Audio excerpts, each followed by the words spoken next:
you know, to be a lawyer or a police officer, a doctor, you have this certificate it's on your wall that says this allows me to do this, to practice this, that. Well, we don't have, all we have is our credibility. Right. That's our certificate, our record of professionalism and being fair and not being that emotional guy. Not patting the guy on the back when he makes the first down. Yeah. Right. On today's episode, we sit down at Backstreets Pub Grill with legendary sportswriter Larry Williams of Tiger Illustrated in glorious Clemson, South Carolina, to discuss family, college football, and his sports writing journey. What would your grandparents think that they raised you as a Gamecock fan and now you're a Clemson fan? Well, that's so funny you say that because, like, I have on both sides of my family, there's Clemson, South Carolina. And in the 18 years that I've been up here covering Clemson, I can't win with either side. Right. Because one side, the Clemson folks are like, oh, well, you went to South Carolina, he's a Gamecock. And the South Carolina side is, oh, well, you're a Clemson fan now. Yeah.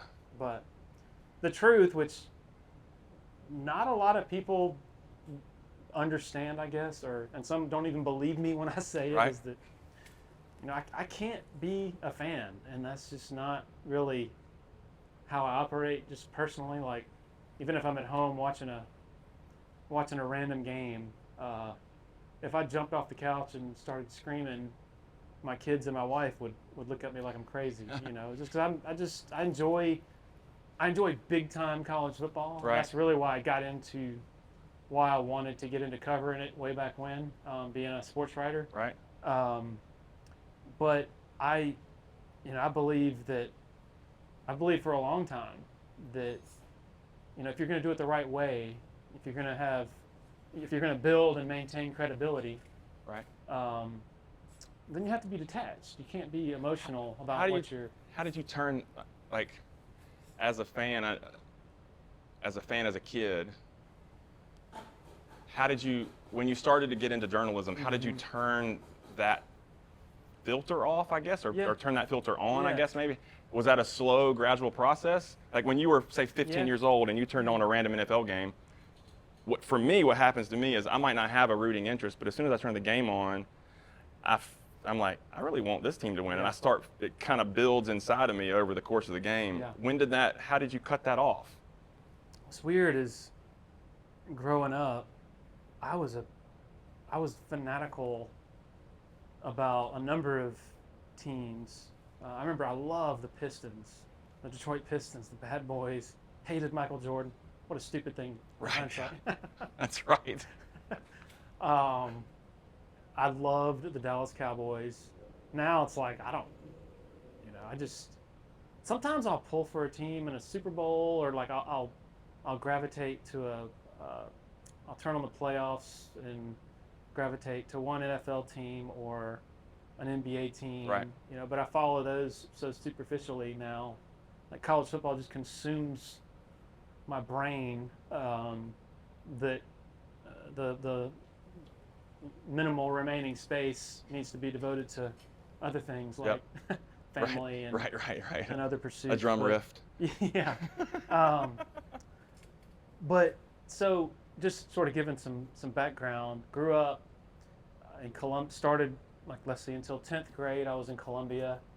I remember my parents divorced when I was 5. Okay. My mother had 3 kids. Where'd you go to high school? Went to 1 year at Dreer High School in Columbia, and then Wando when I ended up down in Charleston, Mount Pleasant. But I remember my mother went back to school. She went to nursing school in South Carolina, and we lived in these apartments called. They were the family housing. Okay, like Section 8 housing or something like that. On campus. Okay, yeah. Gotcha, okay. Yeah, but it was not nice. Right. Carolina Like Gardens. kind of family student housing-ish stuff. Yes. Yeah. And that was my first memory really of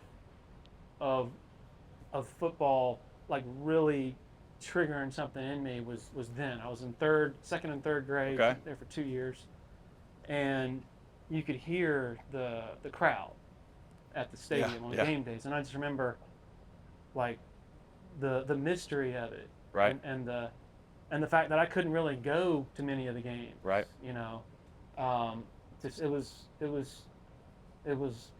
kind of, it was powerful, just like. The allure, the mystery, Yeah, what's going on I'd be running there. around in the courtyard, you know, during the games by myself, pretending I was whoever, you know. Right. And I remember the Clemson, South Carolina game in '83 Okay. down there.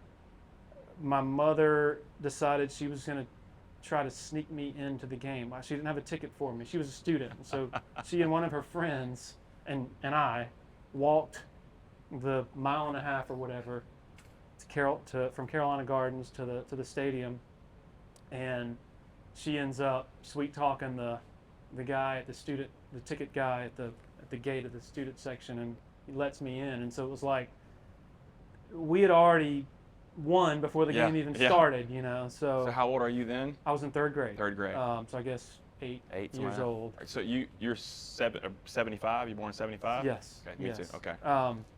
So from that point on through the rest of my childhood, I loved college football.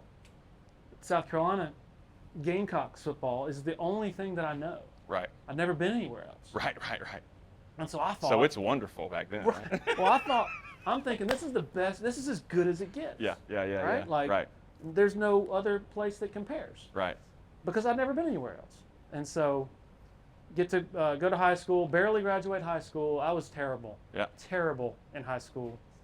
Just didn't care. Just terrible at applying yourself, or Yes. just terrible Yeah. at every. Part of it was moving down there in 10th grade. That's hard for, Yeah, it's gotta for be tough. anybody to Yeah. do, because then you're trying to, latch on to any friend group that you can, Yeah. and so that was more important to me. The social parts. I moved to Malden from not very far, but from Greer, and right before 8th grade. So it was like, it was weird. Yeah. It's kind of fun. It was neat because you were the new kid, Yeah.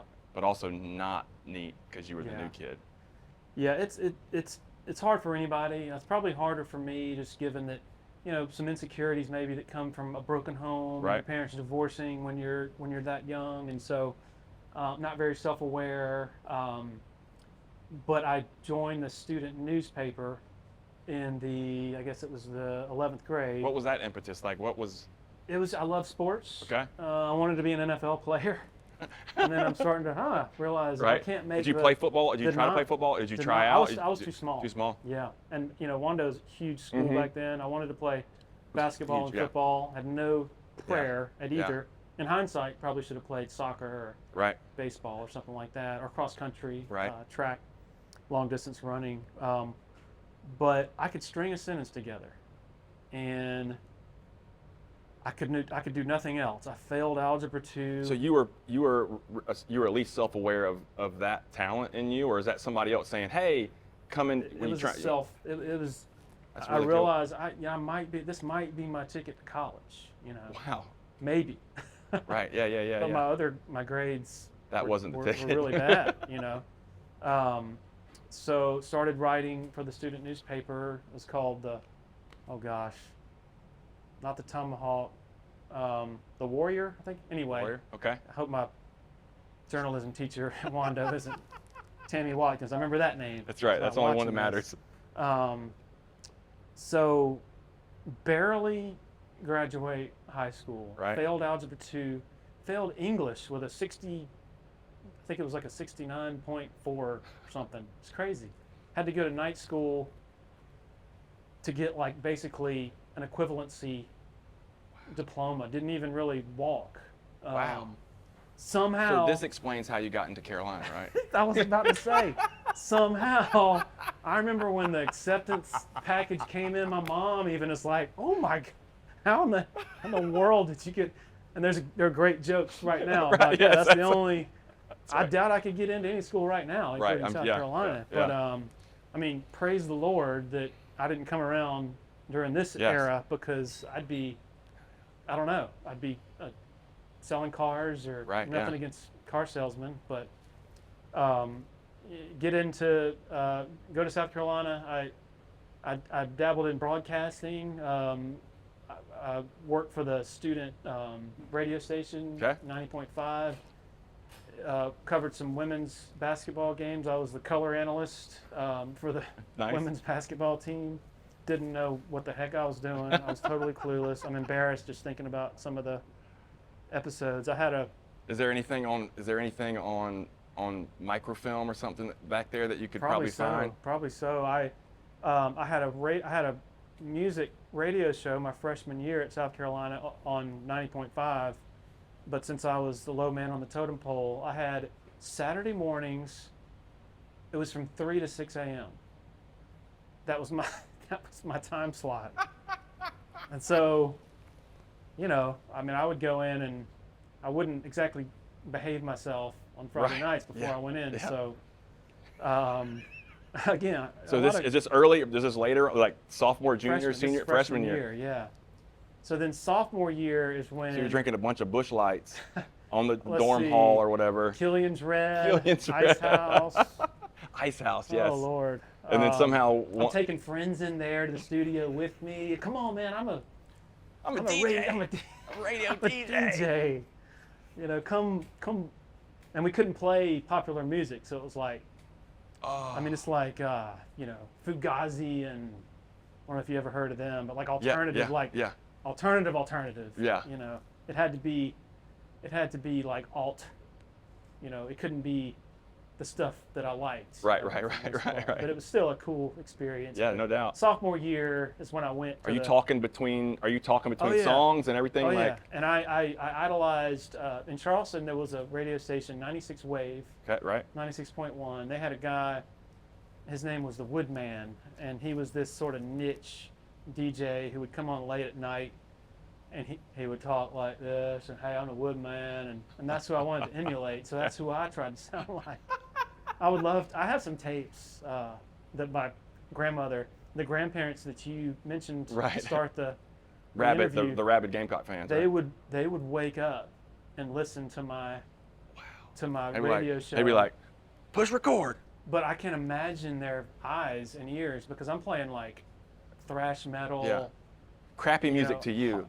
Can imagine like the. Oh yeah, like that's where they showed their love for me is when they're sitting there putting up with that. So anyway, sophomore year. I can imagine like my grandmother would probably write me a letter and tell me all how much she loved what they were doing during the course of the show, and then it would have a tape of the that's what my grandmother would be like. Yeah, play some big band or something. That's right. Put this on there.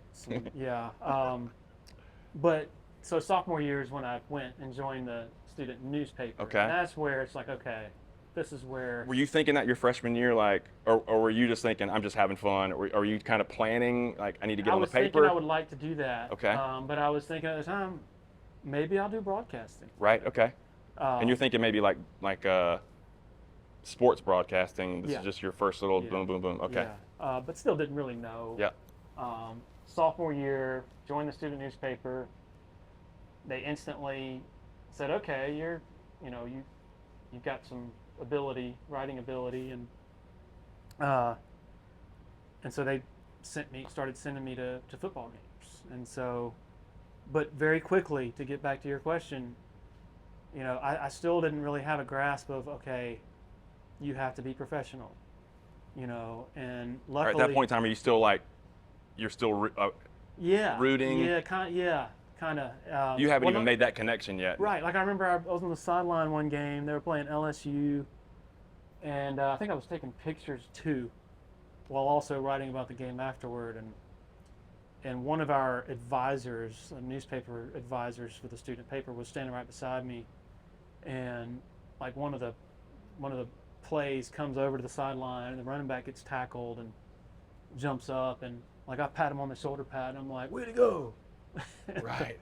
And the advisor is mortified. Oh, I bet. He goes, Larry, you're going to have to learn how to show some objectivity when you're doing this job. And I'm like, I swear to you, Brooks, I didn't know what the word objectivity meant. I didn't know what that word meant until I was in law school. Like I was like, what's he talking about? go home and look it up in the dictionary. Go to the library. Yeah. Can't Google it. It's time. So that gets my wheels turning. Like, that's not good. Right. And so then you're digesting this. You're like, you're not like rebelling against without the words. You're like, okay, this is what I got to do. Right. And so gradually over the next couple of years, luckily, you have the right professors who are also reinforcing that and hammering it into you. Like, this is not the place for emotional attachment. You know? And then I had an internship with the Charlotte Observer, and my boss there and mentor during that time, he was very sort of forceful in honing that, like, because he had been a professional for years. He covered the State House, covered a lot of scandals, including at South Carolina. So that's when it starts really sort of germinating. And are you a junior, senior at this point in time? Junior and senior, yeah. That's sort of progressing through. I was there for 5 years. That's good. That's right. But so by the time I graduate, let's see, my final year of college, I went to the Georgia game in Athens with some friends, not in a professional capacity, not covering it. Purely personal, just Brad going to check Scott's second year. Okay. No, I'm sorry. This is 97. This is the second to last year at South Carolina. And there were all these hopes entering the season that South Carolina was going to contend in the SEC, and I had some of that still residual, fandom, I guess. And so we go to Athens, and Georgia just rolls all over them. And it was really I think it was the second time I had been to Athens.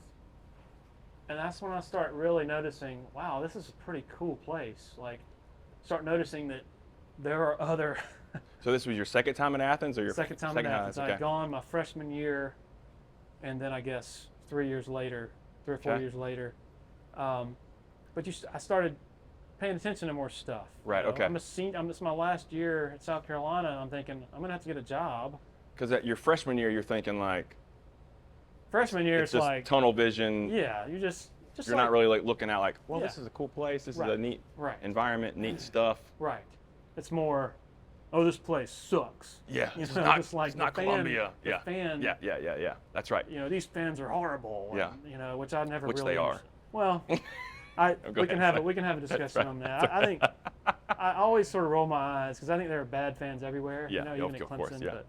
But, so anyway, the observational part of it, of going to different places, starts to take hold, and then the mentors that I have and professors, that really had an impact. Yep. And I started to believe it. Like, I think the best analogy that I've heard and presented to people is, like a lot of professions, to be a lawyer or a police officer, a doctor, you have this certificate that's on your wall that says, this allows me to do this, to practice this or that. Well, we don't have. I strongly believe this, and it really pains me to see a lot of stuff out there now that is just, total fanboy type approaches. It's nothing personal, but professionally, it just is like, wow, I can't believe that we're at that point. But all we have is our credibility. Right. That's our certificate. Our record of professionalism and being fair and not being that emotional guy. Not patting the guy on the back when he makes the first down. Yeah. Right. Bob Bradley at Clemson, the late Bob Bradley, SID, whatever. Legendary sports information director. I've heard stories about him. I never knew him, but people who were my contemporaries and even preceded me, who came up through Clemson and were getting their start at the media thing, whether it be sports writing or broadcasting, they would show up their freshman year to the Clemson press box the first time wearing a Clemson shirt. Yeah. Bob Bradley would, or during the game, if they're not wearing a Clemson shirt, they would cheer after a good play. Right. Bradley would calmly and respectfully walk up, tap him on the shoulder. Sir, ma'am, this is a professional press box, and the next time you come back, I would ask that you wear neutral clothing and not team apparel, or please no cheering. So everybody learns, Yeah. right? So I never had. That's a crazy thing too, because he is like, he embodies Clemson, right? Like, right. Like if anybody would be justified in being a little bit of a fanboy, it might be him. But like, he's leading. He embodied Clemson. He loved Clemson, obviously. Right, obviously. But he also. He wanted to keep that floor of the stadium as even keel. He also and had a professional responsibility and respect for that domain. Right. And that's not just him. There are sports information directors everywhere.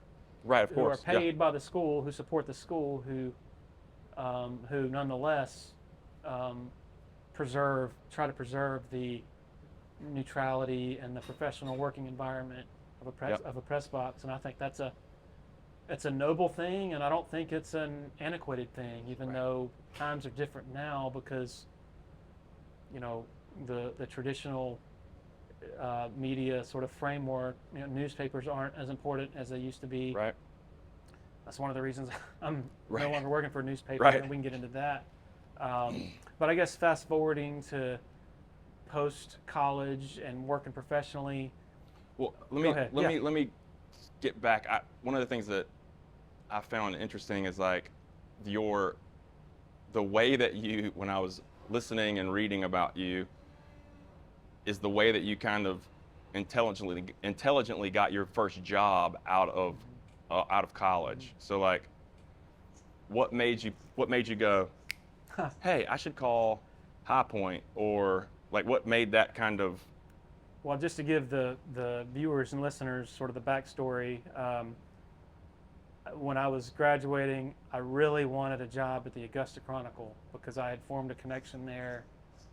I actually went and interviewed for a job there covering college sports, which is like, at that time, it's like, man, right out of school, being able to cover Georgia, South Carolina, Clemson, Georgia Tech. I mean, that's a dream job. Well, a friend of mine who I'd actually worked with at the student newspaper in Columbia, he graduated, I think, 2 years before I did. He was at the Augusta Chronicle covering high schools. So he was sort of my inside source at the Augusta Chronicle during that interview process. We all need someone. Well, he calls me one day, and I guess this is like May or June of 1998, and he says, "Man, I'm sorry, but they ended up hiring somebody else." And I'm like, "Dang!" I was just deflated. And I said, "Well, where did he come from?" And he says, "High Point, North Carolina." I'd never heard of High Point, North Carolina. Right. You weren't in the furniture buying business at that point in time. Where's that? It's like around Greensboro. I said, "Oh, okay." So we hang up the phone, and I'm like, well, dang, if they just made the move to hire this guy, like, it was very fresh. Yeah. Then this is genius on your part, by the way. This is genius. He left an opening. Yeah. So I just cold called the sports editor. No shit. A legendary figure in North Carolina in NASCAR circles. His name was Benny Phillips.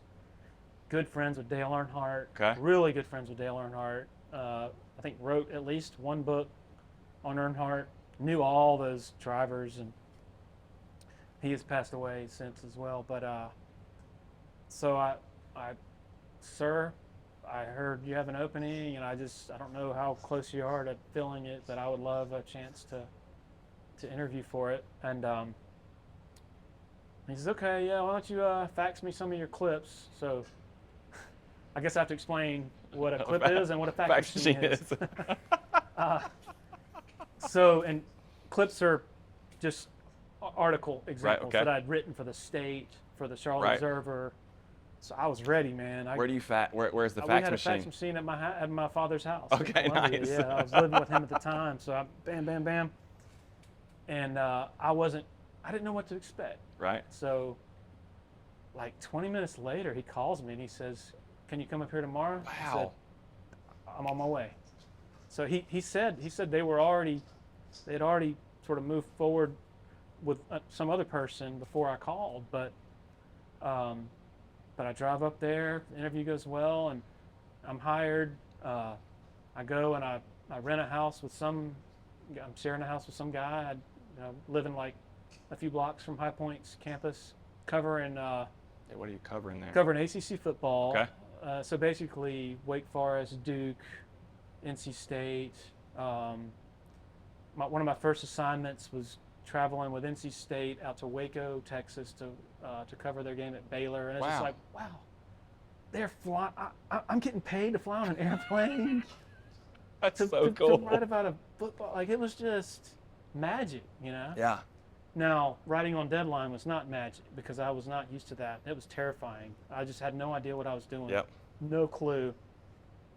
Like How to pace yourself, how to get ready, how to. Like a night game in the old newspaper business, man, you got to have something. You just have to have a process, and I had Yep. no idea what that process was. So, my future wife, I met at the High Point newspaper. We noticed each other. She was a news reporter who had just graduated from High Point University, Yeah. and I like that we noticed each other. That sounds very. we started communicating via inter-office message, direct, whatever you call that at the time. would that have been instant messenger back then, or No, was it? no, It was. No, this is like This is- TRS 80. No, not that far back. Right. but it's This is 98, 99, weird right? system, A weird. It was an internal Yeah. High Point newspaper Yes. messaging app. Yes. Was that the first App. email? Did you say app? No, I No, did not- say not an app. I didn't mean app. Okay. app. Is that the first email address did you get an email address in? No. No, I had an email address College? a few years later. Oh. I did have an email address in college. I think that was but my don't first think I one. used it. Right. Oh man, yummy. Which one are these, Pete? What are we? Pimp. Pimp, Dank, The best. The best. Pimp, Dank, Honey Sriracha. and You guys get Gochujang and Honey Sriracha, or yep. Wow. Gochujang, Yeah. Honey Sriracha, Yeah, I'll mix these Pimp, up Dank. for you. All right. All right. So what did you have first? What did you? I had that one. I think that's the. Now I don't remember what I'm eating. So. Either way, it's good. I don't care. All right. So we're gonna. Is it? We're still rolling? Yeah, we're still rolling. Okay. He's getting us. You gonna edit this? He's getting us nasty. So let's see. So you Anyway. meet your wife. Yeah. You notice her, Yeah. or she notices you. Yeah. She thinks this is gonna be a really handsome guy, and I was wearing 20 years. We had to wear ties. oh shit, The sports staff. So I you look really good I'm then. wearing like a pink shirt and a Bugs Bunny tie, and so we'd pass each other in the hallway, and Oh. I like your tie. Good stuff. So anyway, but we were keeping it a secret. I don't know why. We're paranoid about Co-worker dating. Yeah, that kind of thing. Only one other person in the office knew, and it was one of her friends who set us up, basically. And so, literally 8 months, less than 8 months after I take the job in High Point, the Augusta Chronicle calls me. And they say, the guy who took the job 8 months ago It's gone. is leaving to go to Greensboro newspaper to cover just a better job. You want to come down and interview? So I'm like, heck yeah. So I go down and interview, get the job, and then my next objective was we'd only been dating for like a month, but we knew we were You knew? really serious about Wow. each other. So the next objective is we got to get her down there. Ooh, that's So good. her parents, I barely know her parents, and her parents are like, what, really? And so she ends up getting a job down there too, working for the Chronicle. But it's still a secret in the newsroom. People are like, wait a minute, Larry left? And then She left. 3 weeks later, she left to go to the same papers. Okay, we're not stupid. No. Anyway, so in Augusta for 5 years. How long are you in Augusta?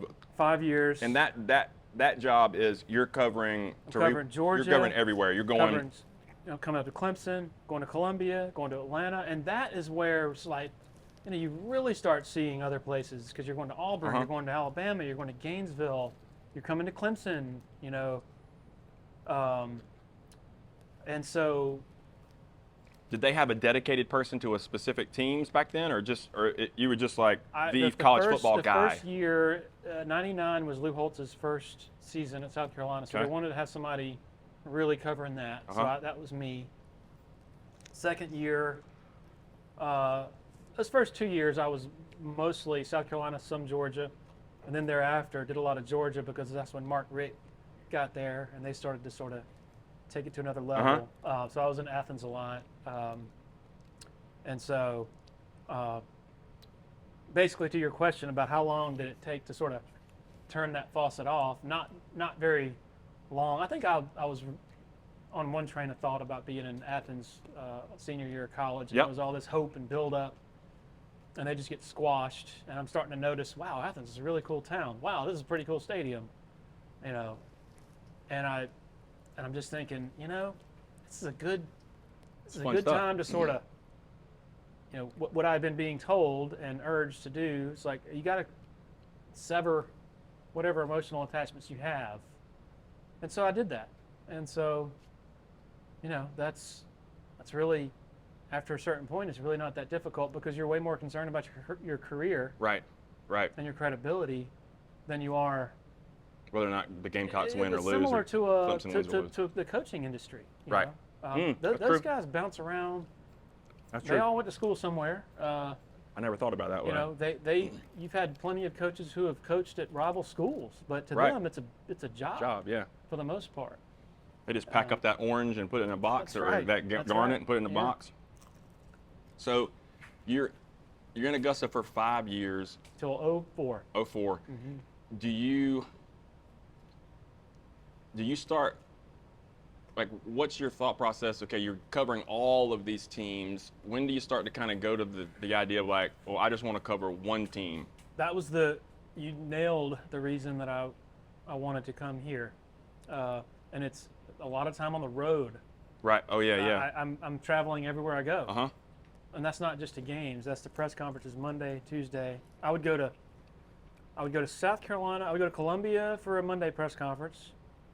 Come home, write a story about that. The next day, Tuesday morning, drive to Athens. It's like an hour and 45 minutes for their press conference. Come back. Sometimes go to one of the schools on Wednesday for like a post-practice interview with the coach or whatever. And then you got the game on Saturday that you're traveling to regardless. So driving everywhere got to be a bit of a pain, but the biggest thing was I was covering things at a superficial level. If you're not there covering one team, it's hard to really get beneath the surface and really, you know, cover something in a substantial way. So what do you start doing? Do you feel out? Post and Courier is your next job, right? Post and Courier. Are you putting feelers out, or are you seeing I can't remember, how do you apply for jobs back then? So when I was in college, one of the things I did, one of the summers that I was at home, was to reach out to the sports editor at the Post and Courier, develop a connection with him. I had already developed a connection with Ken Berger, the late and legendary columnist for the Post and Courier. So I knew those people, and then beyond college, when I'm working for the Augusta paper, I'm in a lot of press boxes with Ken Berger and socializing with him, and you know, developing, you know, sort of showing him that, hey, maybe I'm pretty good. Here to learn. You know, it's just it's not an interview sort of process, but when people see you every day, how you're handling yourself, and that gets back to why you can't be Mr. Fan Guy. Because that's just not the way, that's not going to impress anybody worth impressing. No. So the Post and Courier had a South Carolina beat writer based in Columbia since the start of Lou Holtz's tenure. So they hired somebody to live in Columbia in 99. 99. And so from 99 to 03, there was that imbalance in their coverage. Okay. I mean, they still had somebody covering Clemson, but he was having to drive up to Clemson a couple times a week, and Right. so they wanted to add a Clemson-based writer. Right. And so when I heard that, I'm like, oh yes, this is. So you This you, is you kind of exactly- you hear this kind of rumblings, or is a job posting, or Ken Berger called. Ken Berger called you. told Okay. me, said, hey, by the way, That's what's going on. we're going to hire a Clemson beat writer. I think you'd be a good candidate, but we're going to get a lot of good candidates, of course, but I think you'd have a good shot. So yes, like I. You're married, and you're married by this point in time, we're- right? Yes, we're married. Married yeah, by then? Yeah, married 2001. So man, I remember just being like, this is exactly what I want. Being able to immerse myself in what I cover, living in the same town, developing relationships with people, not having to drive everywhere. Right. Right. And end up getting hired, and it was awesome. Like Eat some food, yeah. or I'm going to eat it all, and you're going to be hungry. This is dynamite, by the way. Yeah. I like it when we get to be the only person that the people are making food for. It's always really, really Well, I saw good. Pete a few weeks ago. He goes, we're not open for lunch. I said, yeah. I said, I think it's at lunchtime. Yeah. I guess we can bring something. He goes, oh no, we'll cook for you. I'm like, okay. 'Cause I've been communicating with Dave, and so like, because Dave was here. I think he was managing downstairs too, but he's about our age. Oh, you know Dave? Yeah. Okay. So I think he's a rugby player, I believe. If he wasn't a rugby player back then, he was with the Ruggers a lot, and we were really good friends with those guys when I was here. I realize why I get to eat a lot during these interviews is because I'm not the one usually talking. I'm just like nodding and saying, I'll keep "Mhm." talking.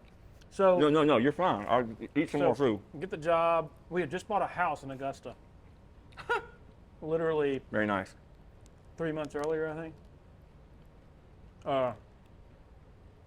Take the job up here. I just loved it, but still thought, we'll probably, when we first got here, and my wife ended up getting here several months later. She got a job at the Anderson Independent newspaper, and then later worked at the Greenville News. She now works for Clemson. We're thinking, yeah, well, in a couple of years, Clemson's kind of a small place, Yep. and not very cosmopolitan, but then Bowden's the coach when you get here, Bowden's right? the coach when I get here. Dabo had just finished his first year as receivers coach. Okay. He's one of the first people I met when I'm going around introducing Yep. myself to people. But you're here for a couple of years, then you start to see Greenville doing what it's doing. Then you start to notice, oh my gosh, there are 3 gorgeous lakes around, and we both grew up on the water, on lakes. And you get a boat, then you start having kids, and it's like 18 years awesome. later, it's like I can't imagine Yeah. leaving. Can't imagine being anywhere else, So when you are, how long are you at the Post and Courier? 10 years? What's the timeline there? 5. 5 years. So you're from 04 to 09? 08. Oh, that's right. Yeah. So it was December of 03 to October of 08. So 5 years. So I'm fascinated by this Oh man. transition from the newspaper. I remember, because I've been a subscriber, honk honk. I think since like 2000 or 01 or something of Tiger Illustrated. And I remember when you got hired, because I lived in Charleston for about 15 years, so I was reading your stuff when I lived down there. Clemson stuff, like just you were the voice that was connecting me to the Tigers, and when you got hired or came over, or I remember thinking, what is this guy thinking? Yeah. I was excited for my own selfish reasons, because I knew you would provide a really good voice and stuff. But I remember thinking, because Art is always, and he doesn't know me from Adam's House Cat, but I know on the boards he's really big on being objective and trying to make sure it's not a fanboy site.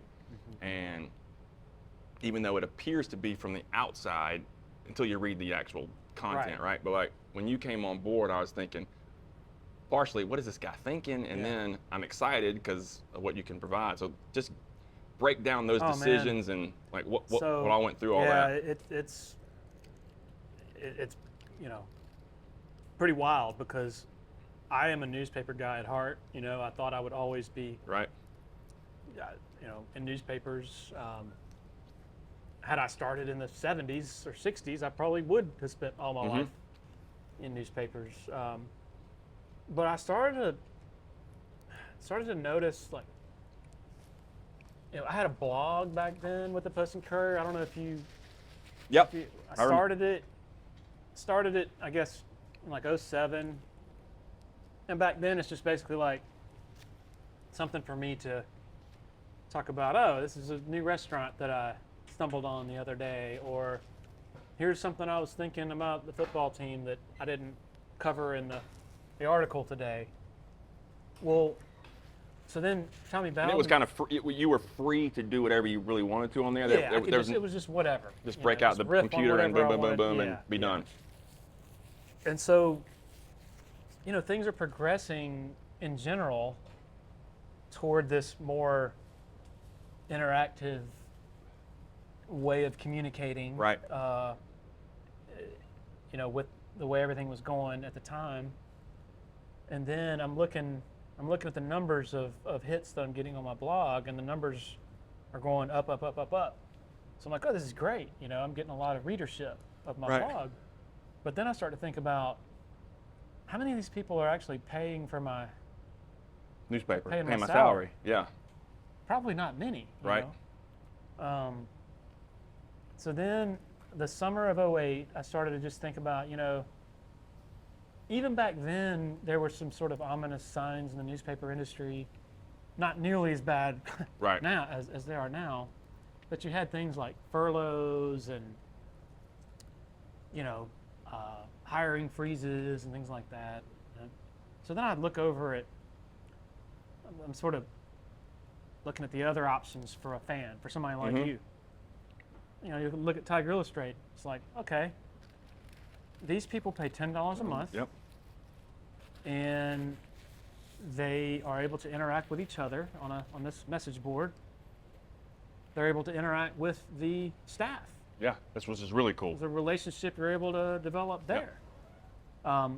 They cover what the fans want covered. They actually cover recruiting, whereas newspapers you'd have like a forever just fourth ignored page, it. a little blurb somewhere. You might pick it up or. Yeah, newspapers forever. It was, hey, they look down at fans from their ivory tower and say, you're gonna like what we want you to like. This is what you're going to care about. Important. Yeah, exactly. Yeah. There's a problem with that. Yeah. You know. So I'm thinking, man, I don't want to be out of a job 5 years from now. So so my thinking was, you know, I need to have some vision here for the long-term future. And so I called up Chris. I knew him. We weren't This best is what of buds. boggles my mind. You just pick the phone up and call him up and say, hey. I said, hey man, I said, this might be the craziest thing in the world, something, you know, that you would never consider, but if you ever are considering, you know, adding another writer, like a newspaper type guy, which was something other rival sites were doing at the time.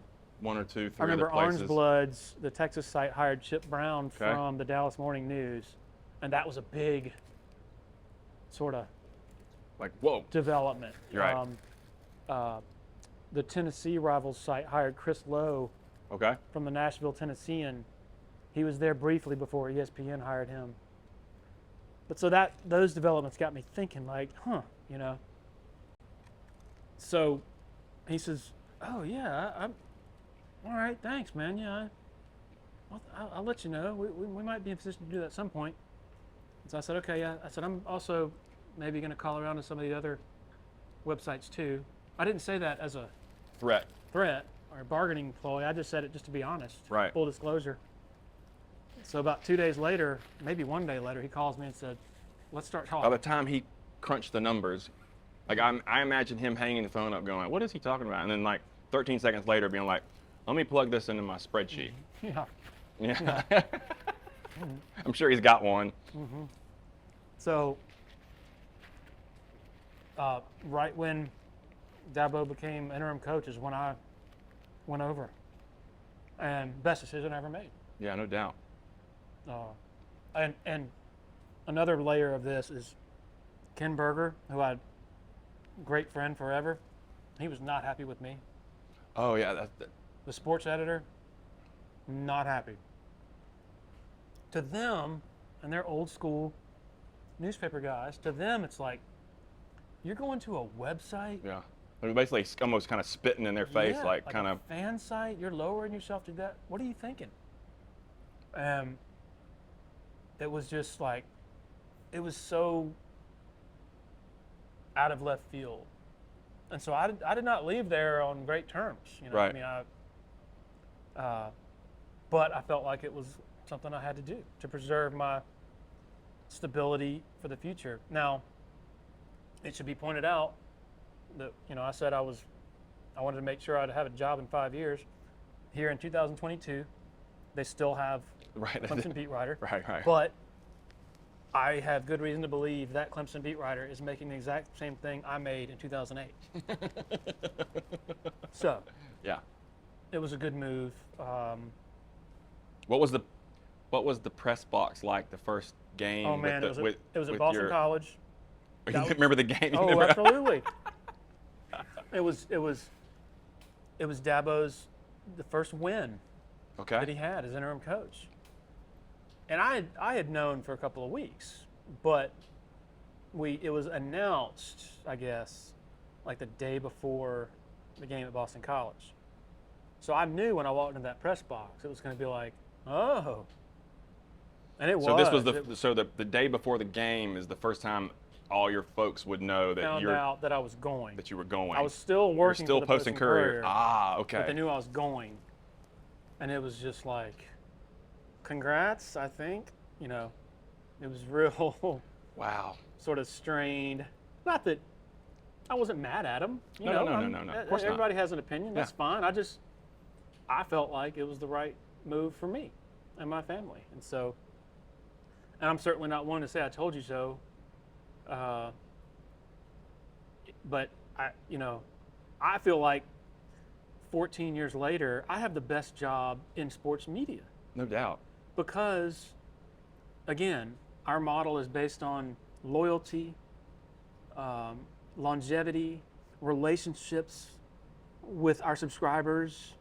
People feel like they know us, even if they're not sitting in front of us talking Right. to us. Yeah, for sure. There's that, and meanwhile, not just newspapers are struggling, but even if you work for ESPN, you're worried about, oh my God, is my contract going to be renewed All the next time. week when it's Yeah. up? If stockholders say you need to cut 10% of your workforce, sorry. I actually had an opportunity to work at ESPN in 2014. This is fascinating to me too. Like just the whole tell that story. Like Yeah. just getting that They call and they were going to create a couple of positions or several is positions. this the summer of 14? Summer of 14. Okay. They were going to create several positions around the country, basically like a rivalry beat. Right. At that time, Clemson, South Carolina was white hot Mm-hmm. between Spurrier and Spurrier and Dabo and Dabo. all the controversy and fireworks. Mm-hmm. And so they wanted to have one person to cover both. And I'm just like, I had an in, so to speak. Mark Slayball Play ball. Yep. calls me and says, hey man, I recommended you. I don't think they're considering anybody else. You're perfect for this job. I had talked to them briefly a few years earlier when they hired Heather Dinich for their blogger position. Anyway. This is like in this moment in time, this is the pinnacle. Yeah. And so I had my hopes up. I was so excited. Then something happened. There was sort of a communication breakdown. It sort of stalled. And I found out later it was because there was apprehension from the ESPN folks about being able to get out of my rivals, a contract with rivals. Right. which the truth was I don't have a contract with Rivals. I have a contract with my boss, Chris Ard. So, but that hang up, that lapse in communication sort of delayed things. Well, then the season opener, Texas A&M goes to South Carolina and walks the dog. Yeah, gets the Gamecocks. hammers them. And then that one game, from what I was told, sort of led the folks at ESPN to say, you know what, maybe Rethink this. maybe we should probably put this on the back burner for a while. And I'm like, ever since then, I'm like, if they were going to base a decision on a position affecting somebody's livelihood on the outcome of one game, yeah, that I'm so glad Yeah. that things didn't happen, because who knows, maybe they do create the position, and then South Carolina goes in the tanks, and they're like, oh, Larry, we need to send you to Lawrence, Kansas to cover Kansas basketball. Like, you and your family. Yeah. Yeah. So ever since, I've looked back at that and gone, thank heavens. What a tremendous blessing. Yeah, and so that reinforces that, like, you know, like, my job is secure as long as Clemson football is existing. Yeah, yeah. So just given all the turmoil everywhere is going on with the, you know, the different sort of revenue streams with clickbait and advertising and all that stuff, our model is just so solid. $10 a month. Yeah. And we want, you know, I wake up every morning motivated to give my subscribers something they can't get anywhere else. Yep. You know? And so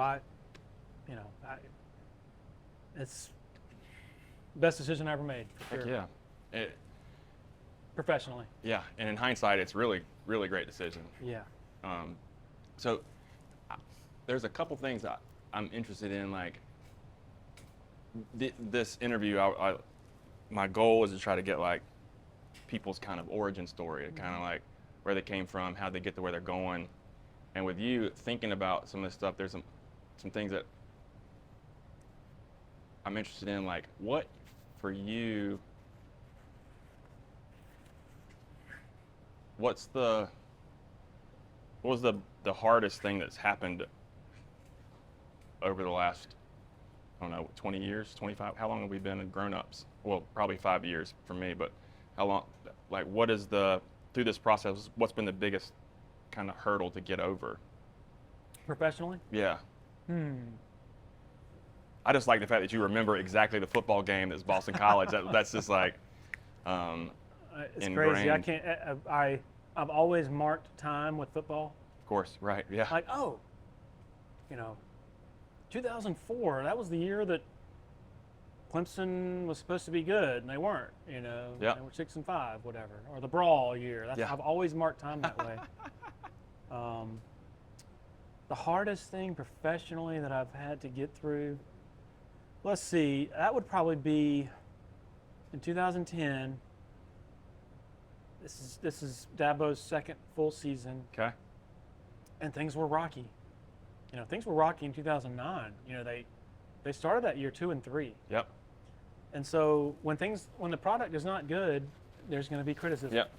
Or there should be. Oh, thank you. We made that the thumbnail of the, That's of right, the that's video. I'm glad it was on this side. Yeah, that's right. That's right. It just appeared. It's yeah. fine. If it's on the other side, I can't see it, so How you're much was fine. you charged to edit that out? That's right. It's a lot of money. So, me being a newspaper guy, you know, I felt like when I left newspapers and I go to this fan website, there are people out there in the newspaper business who assume, oh, well, now you're going to be a fan. You know, now you're not going to present enough scrutiny.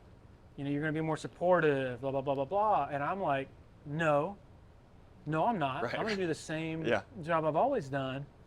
And I think that, in part, caused me to sort of overcorrect a little bit in my criticism and be a little more. Make sure you're being critical of the regime or whatever's going on. To show that I could do it. I mean, criticism was warranted during that stretch. Yes. Because they weren't winning. And so there were, sometimes in 2009, after they lost at Maryland, when they're 2-3, I start hearing that, hey man, you're ruffling some feathers over there. Like, okay, I'm just doing my job, that kind of thing. And then 2010, they had lost at home to South Carolina, and it was their first back-to-back losses to South Carolina since the early 70s. Years, yeah. Long time. And the day after the game, I had heard that Kyle Parker, the starting quarterback, who had gotten benched, he had thrown a pick 6, and then he had sort of yelled at Dabo afterward. Right. Dabo tried to come up to him, and so then he got benched after showing his tail to Dabo. I heard the next day that Kyle, who was on his way to the Major League Baseball anyway, Right. had basically was not doing much in the way of academics, finishing out his academics, which ordinarily would not be a big deal, but they're playing in a bowl game, and so Right. I had heard his eligibility for the bowl game was in question. Mm. So I post a little nugget on that saying, hey, Tidbit, whatever they are called. tidbit. Whatever they're called. Yeah, this is what we're hearing, which there's nothing wrong with doing that, I don't think. Would I do that now? Probably not. I would wait until I know it's Double confirmed or whatever. I would wait until it actually happens. Yeah. If he is ineligible, then report it. Don't write that he's in danger of it. I probably would stay away from that right now. But the biggest problem was the next day. I had a blog every morning. I don't know if you remember. Uh-huh. I would start the morning by writing like, here's what's on my mind this morning. And I wrote the blog about him, and I shredded him. Like, great job, team leader. What if y'all were getting ready for the Orange Bowl? Right. How would, what would it look like with your academics being in question, blah, blah, blah, blah, blah. And oh man, it was nuclear. Oh, wow. Like, with fans, it was nuclear with the coaches, it was nuclear with his dad. His dad's threatening to sue us and all this other stuff, and basically threatening to shut us down. We weren't scared of being shut down. Right. But the lesson there is, like, I learned a lesson in fairness through that episode, like, especially to players. Like, these are college kids. Right. Coaches, I think, are fair game. They're Right, making yeah. $10 million a year, whatever. Yeah. Like, they're grown men. Like, college kids are still growing, still learning. I learned a lot. That's right. Grew a lot. Good thing nobody was writing about us. I'm glad nobody was writing about me. How you were performing at 3 o'clock in the morning on Yeah, radio program. or in high school. Yeah. I got disorderly conduct and things like that when I was in school. Yeah. I was terrible. Terrible decisions. Yeah. Anyway, I've always that was a tough time because you have everybody coming at you. I turn on the radio. Somebody's and talking. That's the topic. Yeah. I had to go in. I was a weekly guest on WCCP, Dan Scott's show, and so the next day, like, I had to go in and like. Did he take callers? Did he take callers with you? I don't remember about the callers, but he basically was like, "So, Larry, let's talk about it." And it was horrible, Like, I just don't like. Were you feeling was the heat kind of coming at you when you went on the radio that day, or was it kind of like were you? Oh no, it had already sort of mushroomed up. Yeah, and so, I don't think I did anything necessarily wrong. Like, right. I just went too far. Like, what I'm saying is I didn't violate any journalistic. Right. Yeah. Principles or anything like that. But I learned that if you're going to be covering something on a day-to-day basis, then you have to learn how to be fair and to not just unload on a player in particular. Right. Give them the benefit of the doubt. And the team and the coaches were just coming off the loss of South Carolina, so they're in a foul mood already. So it's just like, yeah. Anyway, there are some times where you just have to let stuff go. You have to sort of win the war, so to speak. Yeah. Instead of wanting to create some sensational, opinion that day. So that's one of the toughest professional times, just because you're like, man, people are just irate. Yeah. That was one thing that I was thinking about, not this episode, but thinking about, like, as you've been here for so many years, how does those how do they relate? Go ahead. Can I interrupt? Yep. Funny thing, Parker was a graduate assistant several years ago. He came back to Clemson, and I saw him at Rick Irwin's at one time at the bar. And I walk up to him. I'm thinking, oh man, this is awkward. Like, he knows who I am. And he might cuss me out. I go, hey man, I'm Larry Williams. I'm the guy who wrote the thing about your academics in 2010. He goes, what? I said, well, I don't know if you remember, but I wrote that thing saying you were in danger of being academically ineligible. And he goes, well, there's probably some truth to it. He's like, it's all good, man. The one person didn't I spent really like care. 8 years thinking, oh my gosh, this guy would probably strangle me if he could. So how would you approach that differently now? Let's say, like, if DJ was, how would you just wait until he was academically eligible, report the ineligibility? Yeah, I would follow it. I would if I got a reliable tip that player A is, in danger of missing a game because of academics, then I would continue to sort of behind the scenes, like, ask about it, stay on top of it, and then sort of position myself, if and when it actually was official, to be the first person to break it. Yeah. And then let everybody else comment about the downfall and of at that, it.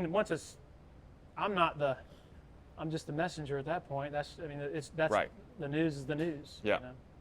So, but the part about, again, the part where I really screwed up was writing basically an opinion column trashing the kid, which just shouldn't do that. Right. Okay. So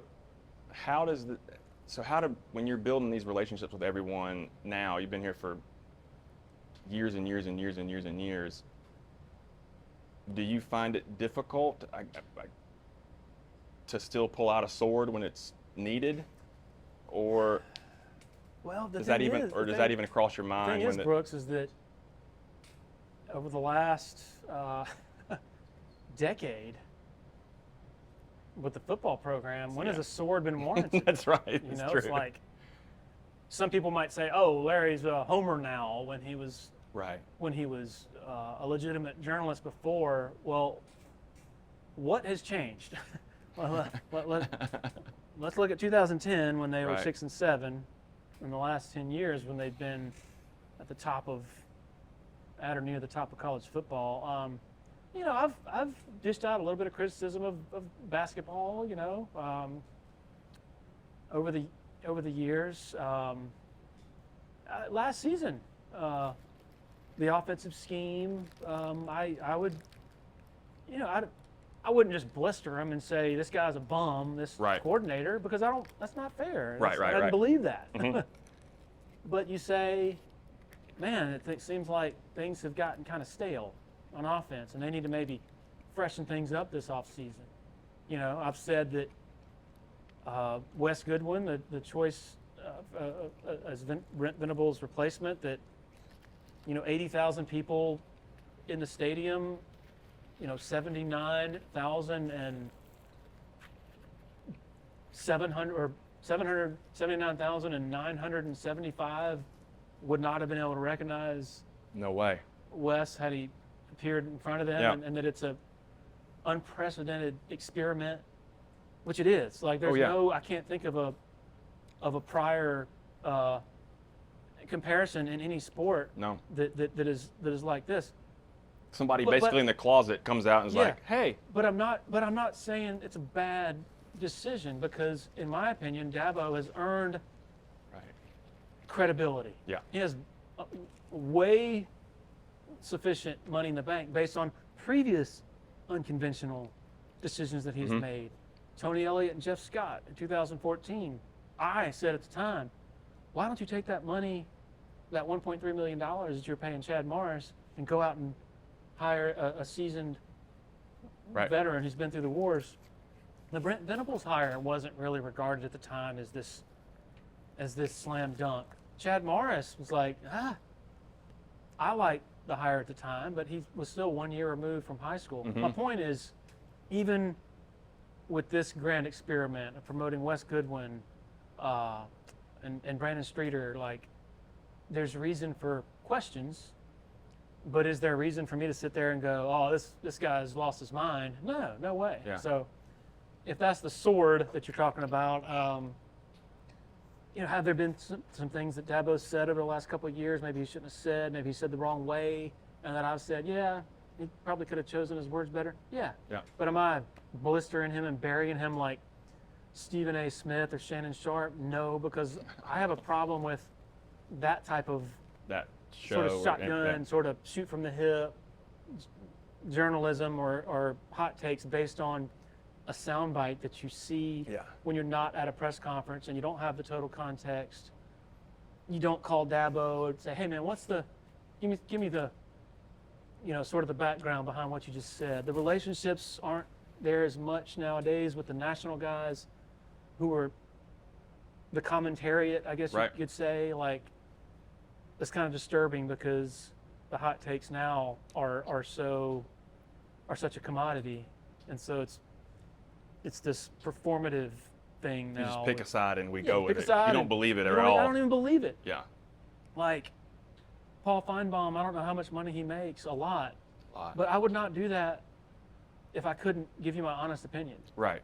Like if I don't want to ever have to worry about remembering going what your into position a bar was. or a tailgate or something and having to be like, oh, what was my take on that again that I don't really believe, I just like being a normal dude and like never having to sort of be put on the spot for something I've said.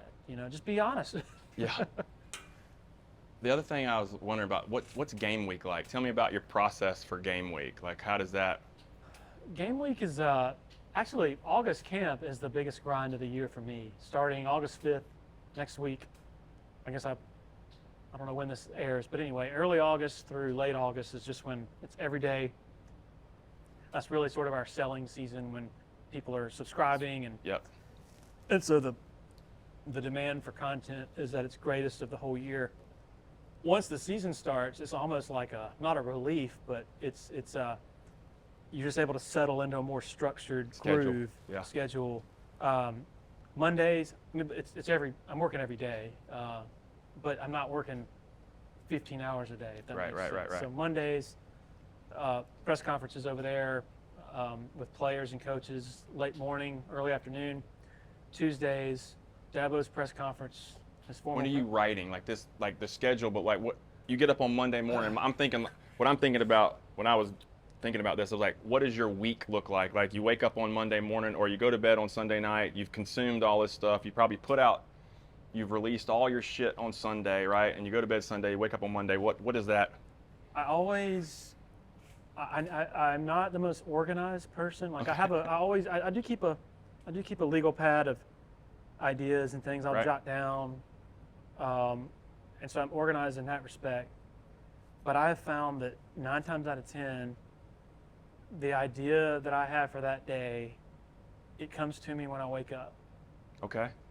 Like, or maybe even in my sleep.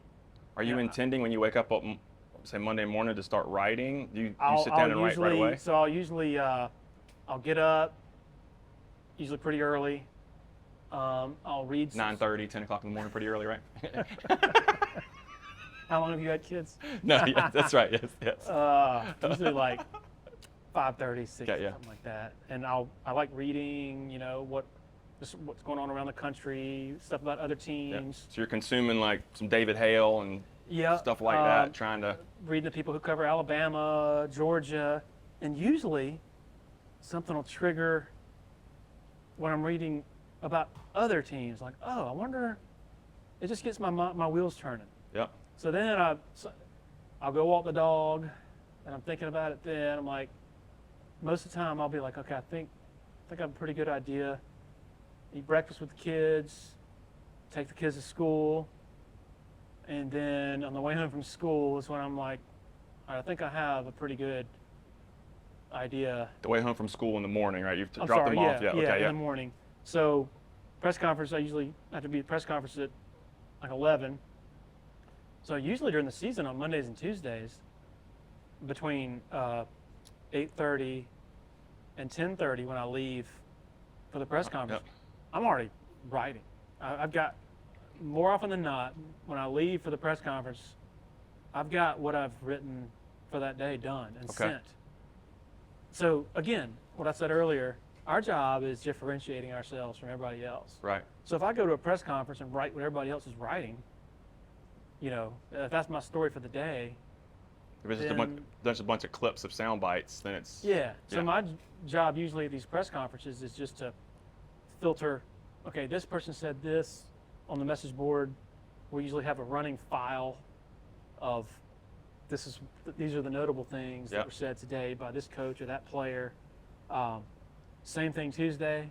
By the time I leave for Dabo's press conference, I'm usually have what I've written for that day done. Are you capturing, going back to the morning time, are you capturing these ideas on a notepad? Or are you capturing on your phone? Like, how are you capturing your kind of brainstorm when you're walking the dog? It's just like you're just my mulling head, over in yeah. your head. And usually, like, themes develop from the previous week's game. Right. So if you're really paying attention, and if you've been around as long as I have, then and usually, I don't want to say it writes itself, but the idea process during the season is really not that difficult. Yep. It's the off season where it's harder to come up with stuff Yeah. because nothing's happening. Yeah. Wednesdays, I usually write something else. I usually do that in the morning as well. And then Thursdays is usually when I do my little film review thing. We've been doing that for years. Yeah. Which is And, just like one of those like things for me. Like, I don't play Madden. I don't any of that stuff, and I don't know I know the positions on the football field, and I've been watching football forever, but I don't know a daggone thing about just about anything that's going on there. I've learned more about football stuff from those little video things. Thank you. And how did you pick up? Did you just like did you ask somebody, like, can you start talking me through this stuff? Or are you a Madden guy? Or are you No, I just over the years I watching? love watching college football. Right. I love trying to figure it out. Yep. I mean, that's my job. Part of my job is, how did this happen? Yeah. Like, can you explain to me how that game-winning throw to Sammy Watkins happened? And so, over the years, I mean, I'll record a bunch of games on DVR, games other than Clemson as well. And I always like going back and watching the Clemson game again, and you always learn something different. I like to watch them again only if they win. This is the fan. I can't watch them if they lose. But that's the part of, like, I don't actually physically attend every game. There are a lot of road games I don't go to. And a part of that is I love being able to, I follow a game much better when it's on the TV. And three things. There's a better angle Always, yeah. than sitting over up in some Yeah. nosebleed corner seat of some And stadium. then trying to see the TV that's somewhere else. Yeah. To right to replay. The second thing is my DVR. I can rewind a play. Okay, who missed that block? Yeah. Third thing is usually the analysts are pretty good. Yeah. Kirk Herbstreit, Todd Blackledge, they can really be helpful as you're trying to, sort of diagnose and deconstruct a game. And so, I guess I'll get back to the week. Thursday is the video video thing. Friday, I'll write something for that day. Usually it's like a final thoughts or whatever. Saturday morning, we do, like, Paul and I usually do a round table, like, here's what we're thinking, sort of the last minute thoughts going into the game. Yep. And then for the game, I just have like just a game column that I write after the game. What's your deadline after the game? I have a self-imposed deadline, as soon as possible. I have that sometimes, but as soon as possible usually is way I too write late. pretty fast. Okay. Man. I just doing it for every day. Yeah. You just get into and so Dabo, as you probably have gathered over the years, he's very long-winded. And that includes in his post-game locker room speech to his players. So you have for home games when they're on the field and they do the gathering at the Paul or whatever, that takes a while. Yeah. Then they go to the locker room. That takes like at least a half hour.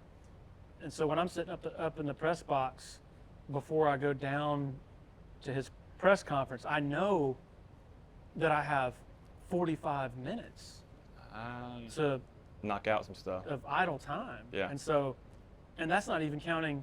There have been so many blowouts over the years. If it's just like a absolute annihilation yeah. by halftime, then by the time the final horn sounds, I'm pretty much done yeah. anyway. And it's usually just sort of I have an angle on that game. What's my take on what happened? And so game days are usually pretty easy, and we don't put a whole lot of emphasis in game coverage, mainly because everybody can see it. Yeah. What people that in-game thread is hilarious. Yeah, it is hilarious and interesting many other, and scary. Yeah. And but what people subscribe to us for is stuff they can't see. Like, okay, who's injured? What does this player look like in practice? August camp. Yeah. The run up to the game is what's really what everybody's important interested for in. us. Yeah. Like it just would not make sense time-wise and financially for us to devote our resources to having blowout coverage of a game when most people. Everybody's going to get that from ESPN Yeah. or their home paper. Or they're going to be able to see the replay of that. Yeah.